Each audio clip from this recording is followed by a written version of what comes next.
Volem automatitzar una màquina per elevar caixes. Arriba una caixa. El cilindre 1 està avançat i els altres dos retrocedits. La caixa s'atura en el topall i s'activa el detector 1.3. Quan s'activi el pulsador 0.3, el cilindre 1 retrocedirà i la caixa es situarà sobre la plataforma. Quan s'activi el detector 1.2, el cilindre 1 avançarà per bloquejar la caixa següent. Quan el cilindre 1 arribi al final, començarà a avançar el cilindre 2 i la caixa pujarà. Quan el cilindre 2 arribi al final, començarà a avançar el 3 i la caixa sortirà. Quan el cilindre 3 arribi al final, s'iniciarà el retrocés del 2 i el 3 i el sistema esperarà una nova caixa i que es premi el pulsador. El cilindre 1 té un recorregut molt curt i fa molt poca força. Per tant, pot ser de simple efecte. Com és de simple efecte, ens assegurem que bloquegi encara que no hi hagi pressió. Només necessita el detector d'avançar, atès que el detector 1.2 ja ens farà saber que està enrere. Els cilindres 2 i 3 hauran de ser de doble efecte. Els cilindres necessitaran les corresponents vàlvules i també intervé un pulsador.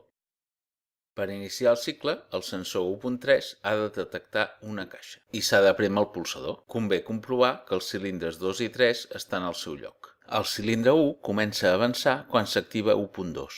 L'activació de 2.2 inicia l'avanç del cilindre 2, però aquest detector està activat durant força temps. A més, veiem que aquest detector inicia l'avanç del cilindre 2, però es manté actiu quan aquest cilindre retrocedeix. Per evitar el conflicte, afegim el detector 1.5, però hi ha altres punts en els que els dos sensors estan actius, en els que el cilindre 2 no ha d'avançar. Per evitar el problema, mirem també el sensor 1.2, que no tornarà a estar actiu fins que el cicle es torni a iniciar. A l'activar-se 3.2 comença a avançar el cilindre 3, però aquest detector està activat durant més temps. A més, veiem que aquest detector inicia l'avanç del cilindre 3, però es manté actiu quan aquest cilindre ha de retrocedir. Per evitar el conflicte, afegim el detector 1.7. Quan s'activi 2.3, els cilindres 2 i 3 retrocediran. Quan s'activin 1.5 i 1.7, el sistema torna a estar a l'inici, esperant que arribi una caixa i es premi el pulsador.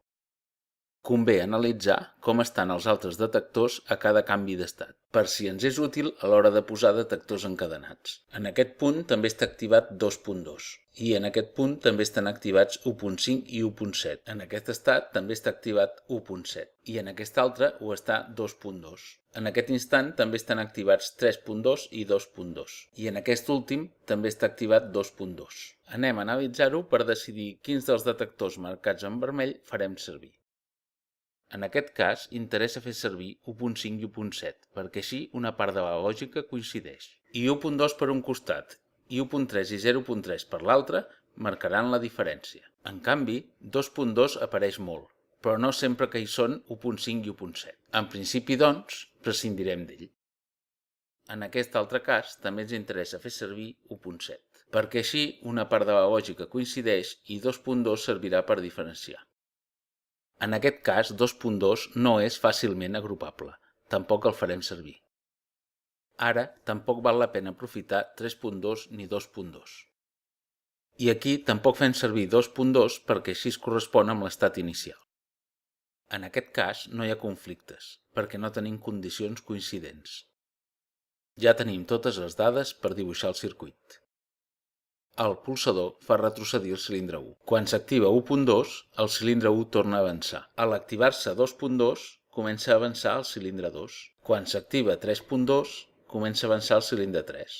L'activació de 2.3 inicia el retrocés dels cilindres 2 i 3. I el sistema queda a punt de tornar a començar.